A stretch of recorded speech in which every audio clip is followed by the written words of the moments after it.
কাউকে অসম্মান করতে গেলে শিক্ষার দরকার পড়ে না, কিন্তু কাউকে সম্মান দিতে গেলে শিক্ষার দরকার হয়। আর সেটা হলো বাবা মায়ের দেওয়া শিক্ষা। ছেড়ে যাওয়ার সিদ্ধান্তে যে অটল, তার কাছে নিঃস্বার্থ ভালোবাসাটাও একটা অভিনয়। যারা বেশি মিষ্টি মিষ্টি কথা বলে, পেছন থেকে ছুরিটা তারাই আগে মারে। প্রতিদিন অন্তত 1% হলেও নিজেকে উন্নত করবেন। বছর শেষে দেখবেন মোট 365% হয়েছে। যে কোনো সম্পর্কের পাসওয়ার্ড হচ্ছে বিশ্বাস। মানুষের বেঁচে থাকাটাই অস্বাভাবিক, মরে যাওয়াটা স্বাভাবিক। আজ হয়তো সময়টা খারাপ, কিন্তু সারা জীবন থাকবে না। তবে আজ যাদের চিনে নিলাম, তাদের সারা জীবন মনে থাকবে। অতিরিক্ত আপন হতে যাবেন না, দুঃখ ছাড়া কিছুই পাবেন না। রব সবাইকে সব কিছু দেয় না, হয় কাউকে দিয়ে পরীক্ষায় ফেলেন, নয় কাউকে না দিয়ে ধৈর্যের পরীক্ষা নেন। জোর করে কোনো কিছুই পাওয়া যায় না, ভাগ্যে থাকলে কেউ কেড়ে নিতে পারবে না। দেখতে সুন্দর অনেক পাওয়া যায়, কিন্তু যাদের মনটা সুন্দর তাদেরকে কেবল ভাগ্য করে পাওয়া যায়। যে তোমাকে অবহেলা করবে তাকে ধন্যবাদ দিয়ে দূরে সরে যাও, কারণ তার অবহেলার কারণেই হয়তো তোমার জীবনে নতুন উন্নতি হবে। অবহেলা থেকে মানুষ অনেক কিছু শিখতে পারে। অবহেলায় মানুষের জ্ঞান শক্তি বৃদ্ধি হয়। অবহেলা মানুষের ঘুমন্ত মস্তিষ্ককে জাগ্রত করে দেয়।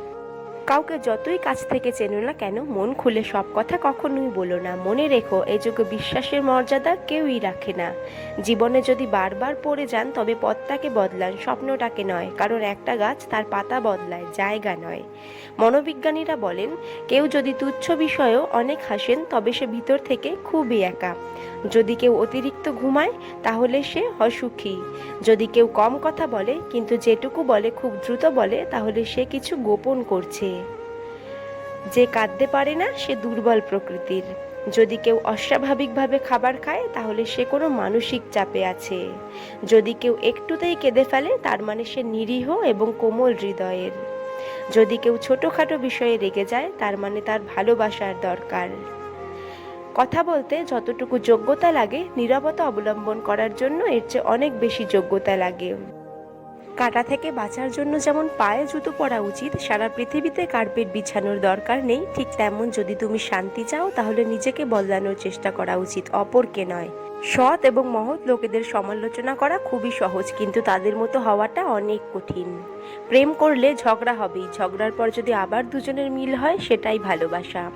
হারানোর যন্ত্রণাটা কেবল সেই বোঝে যে তার প্রিয় মানুষটিকে হারিয়েছে। মানুষগুলো কেমন যেন হয়ে গেছে, কেউ প্রয়োজন ছাড়া খোঁজও নেয় না।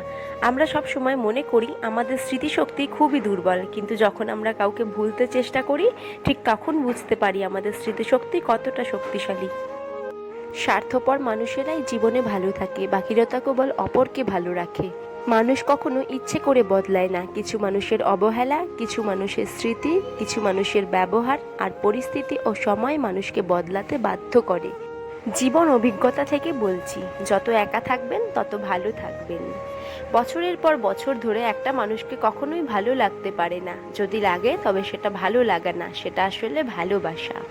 যে ব্যক্তি তোমাকে সত্যবাদী বলে বিশ্বাস করে, তার সাথে মিথ্যা কথা বলা নিকৃষ্টতম বিশ্বাসঘাতকতা। আপনার বউ চাকরি করুক আর নাই বা করুক, প্রতি মাসে তার হাতে কিছু টাকা দিয়ে বলুন, এই টাকাটা তোমার ইচ্ছে মতো খরচ করো, আমি হিসেব নেব না। বিশ্বাস করুন, মেয়েটি কখনো ইচ্ছে খুশি মতো খরচ করবে না, বরং আপনার বিপদের দিনে সেই সবার আগে পাশে এসে দাঁড়াবে। খারাপের সংস্পর্শে থাকলে একসময় ভালোটাও খারাপ হয়ে যায়। আমাদের বয়স বাড়ার সাথে সাথে ইগো বাড়ছে, ভালোবাসার মানুষের সংখ্যা কমছে, কাছের মানুষরা ছেড়ে যাচ্ছে, আপন মানুষরা ঠকাচ্ছে। এটাই বাস্তব সত্য।